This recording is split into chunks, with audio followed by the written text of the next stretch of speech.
I said that I was done making predictions on interest rates, but I'm making an exception because of some things that I've been seeing that are indicative of mortgage rates actually coming down. An alarming headline caught my attention this week. Fitch Ratings just published data showing that subprime auto loan delinquencies are at an all-time high. Now, I know what you're thinking. They're subprime auto loans. Of course, there's going to be high default rates.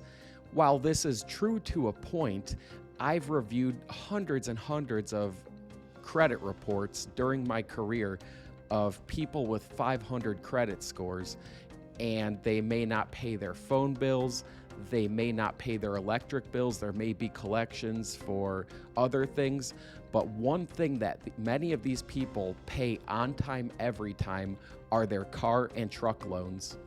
The fact that so many are unable to make their car payments right now tells me that we as a country are really feeling the pain of rising costs and flat wages. Oh, and by the way, federal student loans that were paused due to COVID back in March of 2020 are now resuming.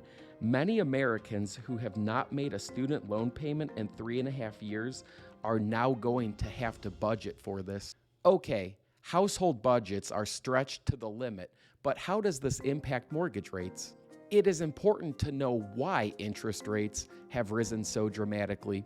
The Federal Reserve has been on a mission to relentlessly hike interest rates to curb inflation numbers. The aim here has been to make it more expensive to borrow money and therefore lower demand for consumer goods. Unfortunately, many people are still spending money like there's no tomorrow. Consumer debt is at an all-time high, and many individuals are maxed out on credit cards.